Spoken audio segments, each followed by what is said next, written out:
'Twas the night before Christmas, and all through the house not a creature was stirring, not even a mouse. The sun's at 4 Capricorn. I'm a sucker for Christmas because that's where my Venus is, at 4 Capricorn. So some of my happiest times in my life were Christmas Eve and Christmas morning. As time went on, though, I wasn't allowed just to relax on this holiday. No, not me. The happy times remain solid in my memory.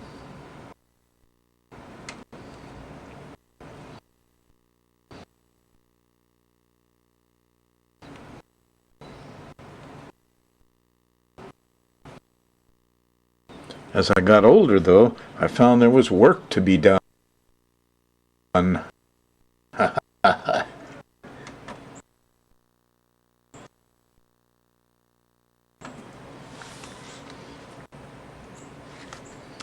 I met the Reverend Don Jacobs, alias Moby Dick, a whale of an astrologer in Honolulu, who was my mentor and teacher for a while, and whose life's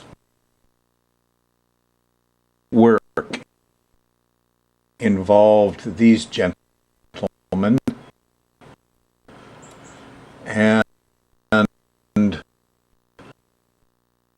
the hunt for the chart of Jesus Christ.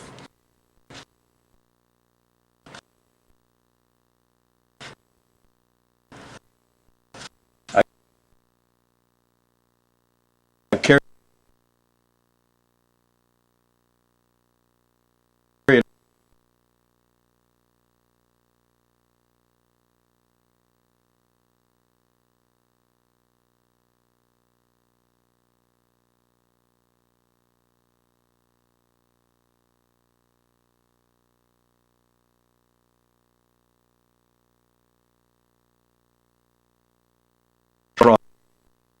astrologers. I became an astrologer just like Don Jacobs did. Converted me. I got real religion now. I'm happy. I hope Christmas is beautiful colors and sparkly things and gift giving and lots of love, but it's also this, and what it really is, it's a pagan holiday. Ben Franklin would tell you that the sun at 25th of December is just beginning to move away from its place of stationary movement on the solstice, the 21st or so. So you can see it moving, and it's moving back into our world to warm us. This is the return of Father, and this holiday on the 25th is like celebrated by many religions over many thousands of years. Yes. And I tell you one thing, Moby Dick and I both agree December 25th was not the birth of Jesus. Sorry, he was born in April. Sometime down the line I'll show you his chart. I'm, proud of continuing Moby's work there. Gold, frankincense, and myrrh. Moby said these were portable property. These were rich astrologers from the big cities of the East. They know their names. They all came from different places. They all agreed on the astrology of the location and the rough timing of the baby's birth. And they bought him portable property to help him on his way and get him out of town, away from dangers. Reminds me of Kamehameha. A lot of other people, too, had astrologers helping them.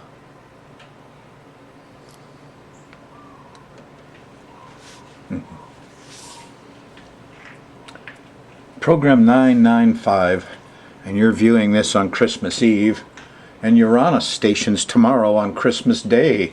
Oh, it's shaky.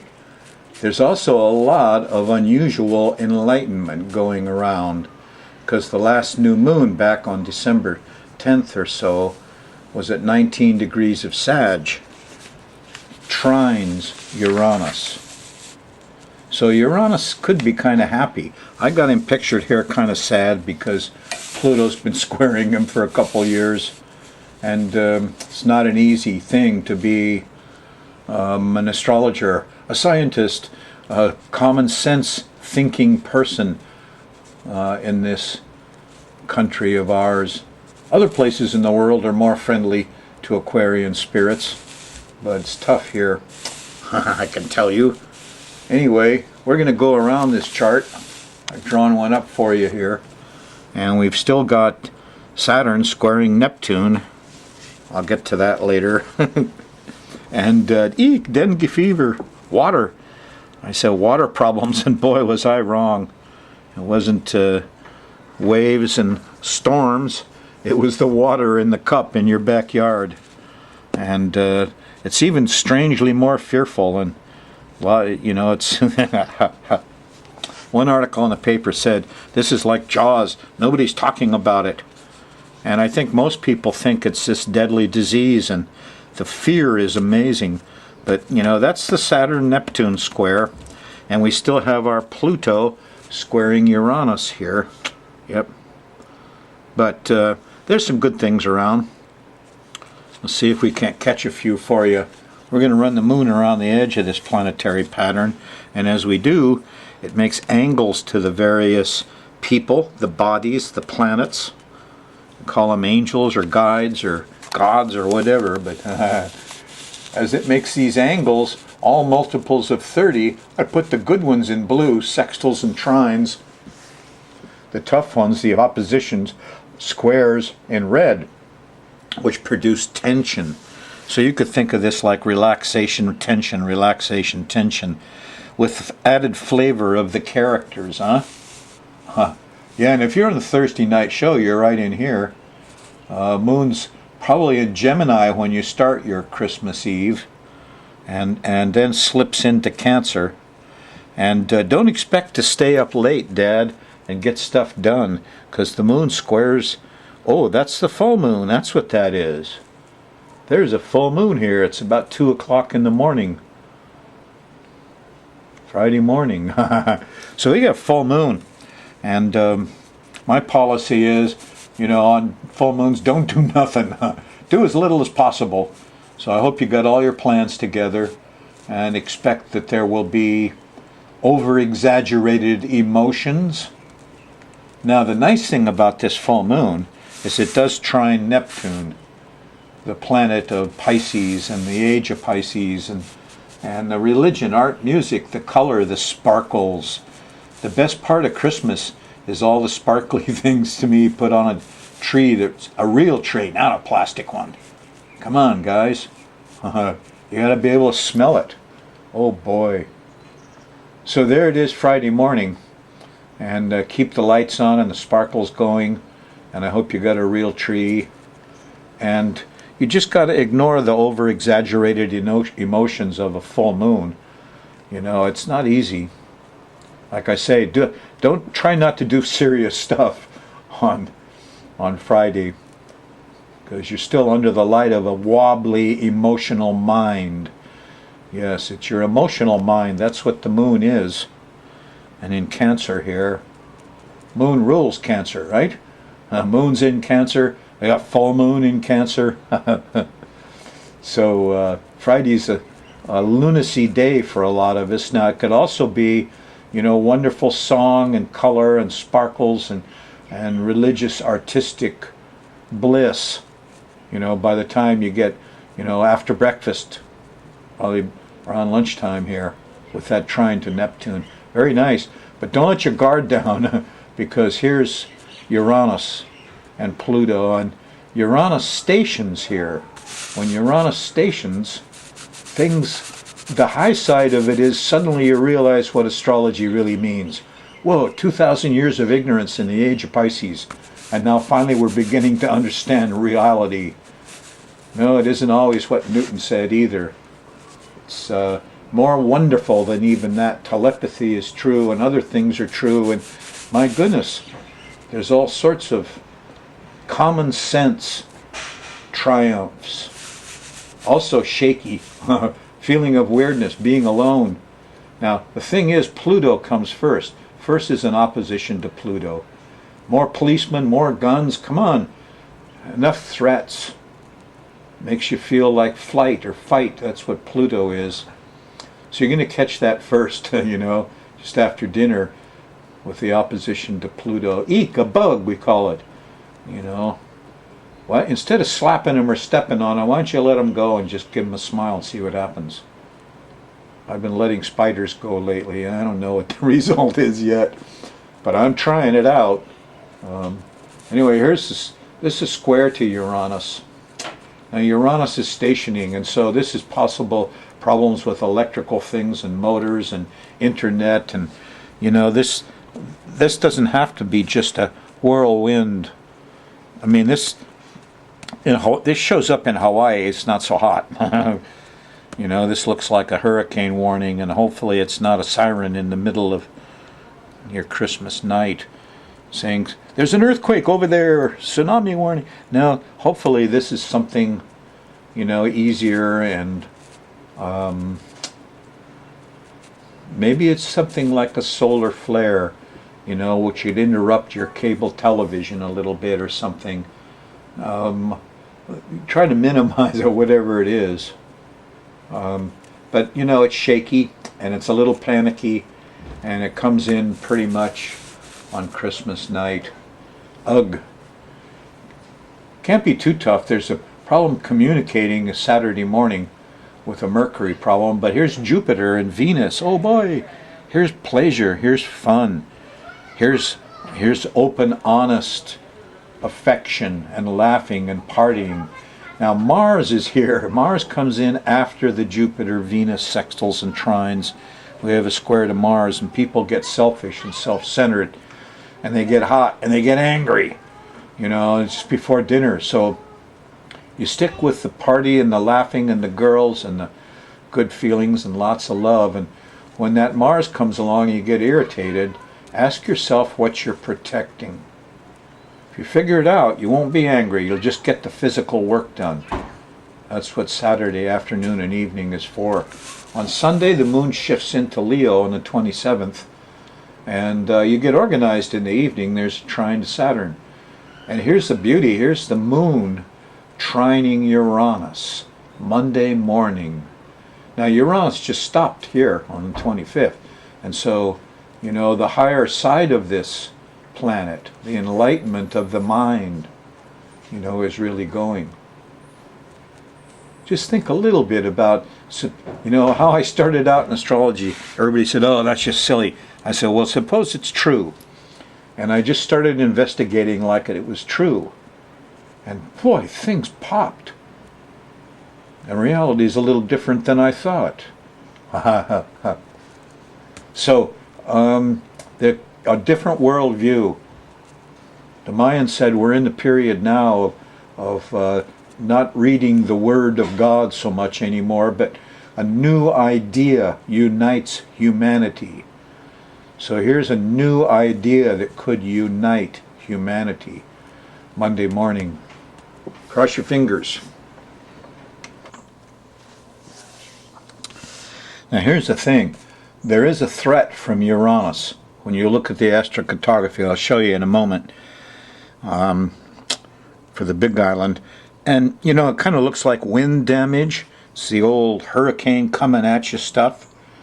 And so, you know, if you're thinking common sense on Monday, here late Monday night, early Tuesday morning is a nice trine to Mars. And this is a good time to go out and fix things, put things away, check things that are loose and might fly around in case there is a wind problem coming at us. And make sure you got flashlights, because you could have power outages. And prepare for power outs and winds. That's the problem with Uranus. Anyway, you'll feel like doing it Monday morning or Tuesday morning on the 29th, at least up until close to lunchtime, and then there's a square to Venus, and oh, I'm so tired. Ate too many sweets. Time to rest. Hard to get rest Tuesday morning, though, on the 29th. Yeah. There's confusion Tuesday night. Here's the moon opposing Neptune.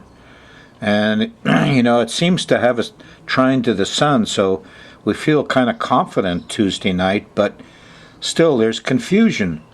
And we're worried about water problems.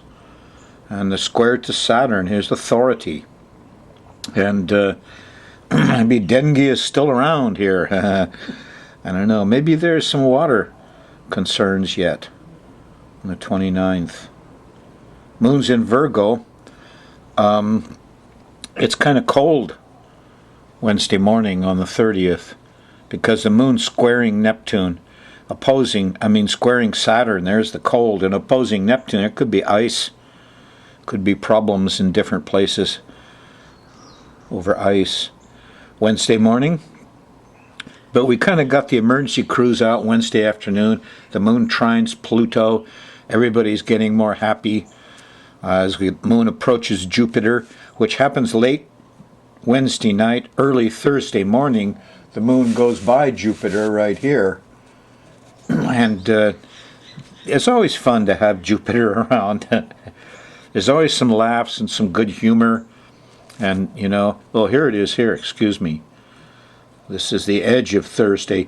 And here's the North Node. A lot of mothering and nurturing going on here on Thursday morning. Here's the 31st. This is a good time for a holiday. Take Thursday off and have your party on Thursday. And people will laugh and take care of each other while the moon's in Virgo. Yeah, 8, 9 o'clock, the moon shifts into Libra, starts to feel a little different. We're still kind of organized all the way through Friday, January 1st, New Year's Day. But, this has been a shaky, strange Christmas. And, us on the Big Island still got to be a bit prepared because here, Friday night, early Saturday morning, the 2nd, is the Uranus-Pluto square. The sun is on it, and we could have disruptions, and we could have power outages, and here we're not liking Uranus. No, the sun's squaring it, and the moon's opposing it, and whatever this Uranus stuff is going on, it may be enlightening for some of you with your charts, but it's not going to be a happy one on the Big Island. I don't know why. Maybe major power problems of some kind, electrical things.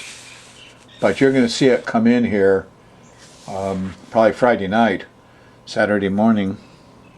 Maybe it just got so doggone cold that the power, too much power, too many, that's not it.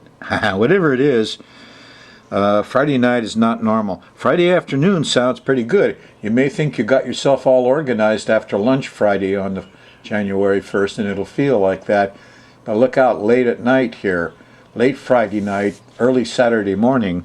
The battery's dead, the power goes out, you can't do what you want, you feel a little panicky.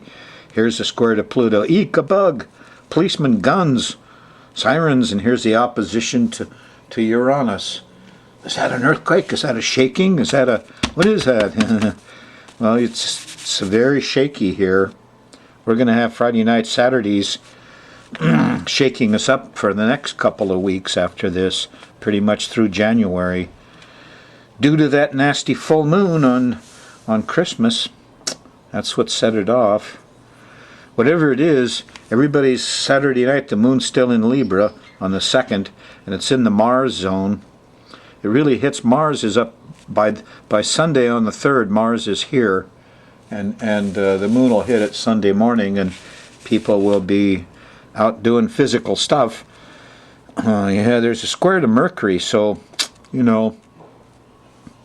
it's difficult to people going too fast, being too loud Sunday morning, and there should be some constructive fixings going on here, especially if we had damage here, which is what I expect. that the damage would show up Saturday morning. And by Sunday morning, you know, the young guys are out fixing things, excuse me. So here's the problem period, here's the fixing period. Not exactly your normal holiday, is it? No, Uranus there, goodness. Not really normal at all.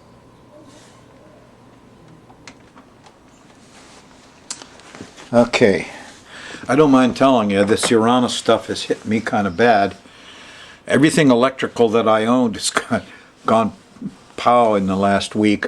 I don't have a computer anymore. I had to borrow this laptop from my friend. And he's got solar fire in it. So I was able to get together the astrocartography of the full moon on Christmas night. And he's jazzed up his charts a little bit. But the first thing I want to show you is there's Uranus. Now this is the full moon. Yeah, early Christmas morning.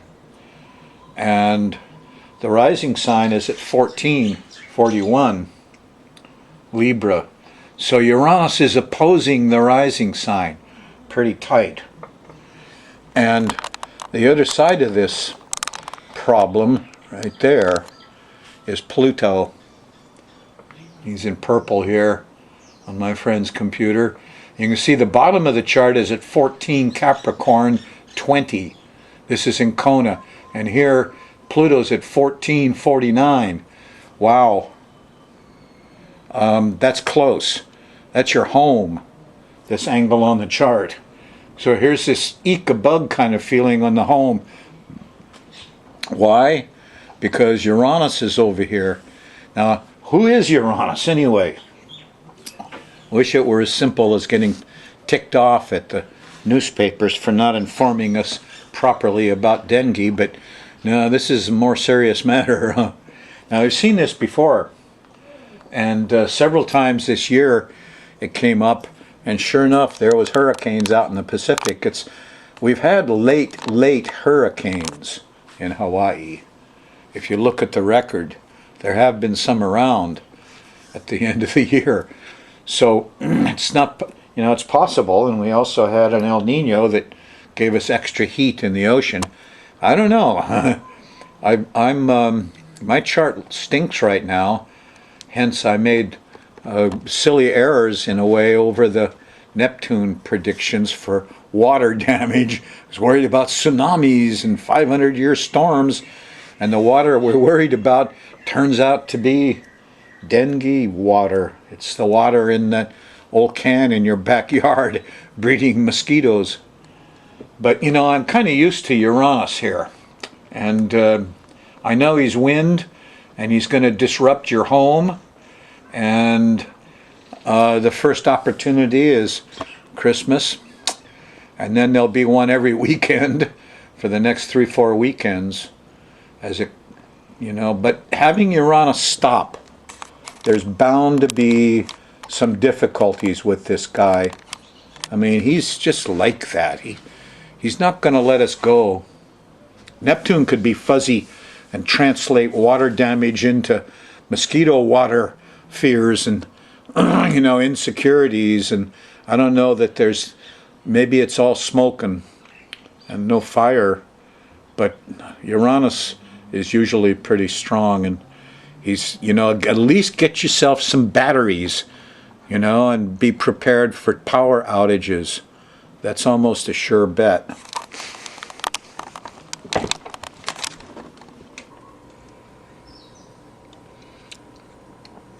You can't say I didn't warn you all that Neptune is very, very tricky. It's like the doctor gave me pills to keep my cat from losing hair, and pills made the cat go bald. Anyway, Neptune, this is the trickiest Neptune I've met. Instead of water, fear of water, has turned out to be the little bit of water in the rubbish can off in the weeds that might hide a mosquito, that might give you a dengue fever. We don't even know. Out of 130 people who had it so far, I haven't heard one description of symptoms. Anybody seriously hurt? Most people got a small fever and that was it. Is this... I'd like to know what happened. Why those 130 people who so-called caught dengue fever are important, and why this whole thing, you know, is so shrouded in mystery. It's cloudy, it's smoky, you know, there's so much we don't know. The tourists don't know dengue's here. Is this like Jaws? They covered it up? Nobody knows exactly. Of course, the mosquito thing, oh boy, mosquito carrying yellow fever stopped the Panama Canal. Great fear about mosquitoes carrying typhoid in World War II. The fearful that the Japanese were going to hit, you know, our big military bases in Oahu, and boy, that's another story. Every few days a sailor or a soldier would come to your house and make an inspection and make sure there were no containers of water where mosquitoes could breed. He'd walk around your property, look in your basement. Yes. Check your gutters. I mean, if you were okay, they'd put a mark on your door, and another guy'd be back in 3 days to make sure it hadn't changed. True. The Army was so afraid of mosquito-borne epidemics. But is dengue really a fearful big disease thing like malaria? Oh boy. Anyway, mosquitoes are the common vector for a lot of stuff. And, gee, I went from... There were lots of floods, by the way. Lots of people had Neptune trouble across the world. My predictions weren't altogether bad, although I was certainly wrong about the effect in Hawaii. I had no idea the water I was concerned about would be in that old rusty can in your backyard. Oh boy. Before I leave the subject of this new weather hazard I'm trying to explain, one trick of the trade is to look downstream. So here's the 3/4 moon on January 1st, and it's got Mars right at the bottom of the chart and Mercury over here. So now we got Mercury-Mars square. That looks like people repairing homes and having trouble getting around. That could be the effect of the first chart, the full moon chart, and says that we could have some real problems going on here in some way. Let's see, look at the next chart, and that's the new moon January 9th, and it's a little more relaxed, although Neptune's up at the top and Venus over here. So, you know, the damage from the Uranus chart appears to go for only a week, something like that, cleaning up the streets maybe. And here we got a January 16th. That one looks okay. Here's my editorial section. I want to know what happened. What are the symptoms for all those 130 people? Listen, it seems to me that I've been fighting all my life, and two organizations. One is government, like the Hilo incinerator project, and the lady, you know, Mayor Yukamura on Kauai burning all the Aniki trash and polluting everybody. And a government has been a big problem, you know. And then corporations, you know, the Myrex fiasco on Oahu, Monsanto, developers, Bishop Estate. So what happens when you get government working with corporations? We call that fascism, folks. That's what they did in Germany. You know, that's the danger. When you get those two groups, they make a lot of mistakes. Whew. Yeah, none of these corporations are responsible for what I say. Only me. I don't use their equipment either. And the free airtime was our right.